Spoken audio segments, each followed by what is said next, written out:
Assalamualaikum warahmatullahi wabarakatuh. Perkenalkan, nama saya Lidiana Pertiwi, NIM 2018143539 dari kelas 6S, program studi Pendidikan Guru Sekolah Dasar Universitas PGRI Palembang. Di sini saya ingin menjelaskan mengenai prinsip-prinsip pengembangan materi pembelajaran. Nah, di mana prinsip-prinsip yang perlu diperhatikan dalam pengembangan materi pembelajaran meliputi yang pertama itu prinsip relevansi, yang kedua itu prinsip konsistensi, dan yang ketiga itu adalah prinsip edukasi.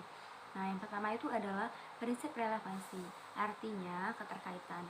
Materi pembelajaran hendaknya relevan atau ada kaitannya atau ada hubungannya dengan pencapaian standar kompetensi dasar, dan standar isi. Sebagai contoh, jika kompetensi yang diharapkan dikuasai siswa berupa menghafal fakta, maka materi pembelajaran yang diajarkan harus berupa fakta. Sedangkan jika kompetensi yang diharapkan dikuasai siswa berupa menggunakan sifat atau konsep, maka materi pembelajaran yang diajarkan harus berupa prinsip atau konsep. Nah, di sini maksudnya antara materi pembelajaran dan standar kompetensi itu harus saling berkaitan satu sama lain. Tidak boleh berbeda karena tidak akan mencapai tujuan dari pembelajaran tersebut. Yang kemudian yang kedua itu adalah prinsip konsistensi, artinya keajengan. Jika kompetensi dasar yang harus dikuasai siswa satu macam, maka materi pembelajaran yang harus diajarkan juga harus meliputi satu macam.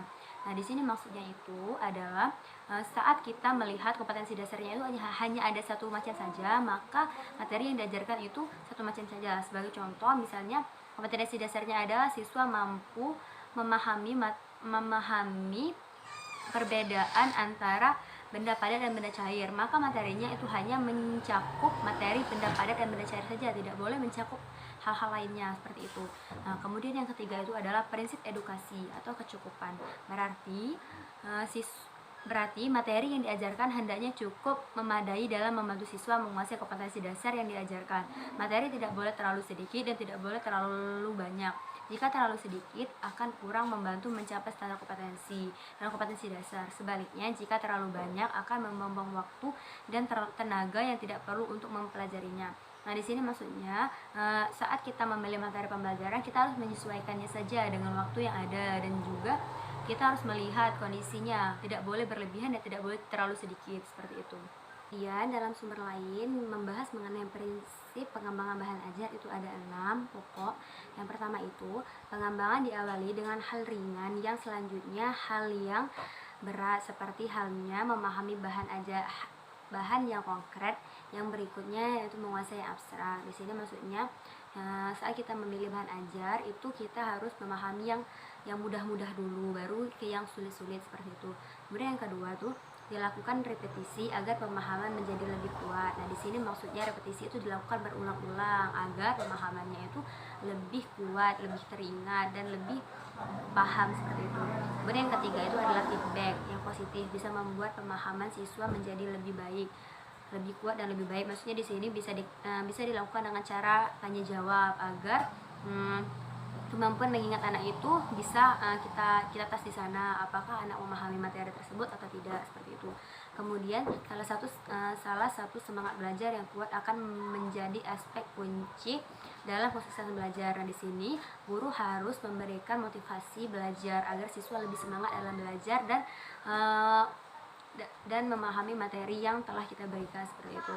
Kemudian yang kelima itu adalah meraih tujuan, bisa dianalogikan seperti menapaki tangga selangkah demi selangkah dan meraih tujuan yang diinginkan.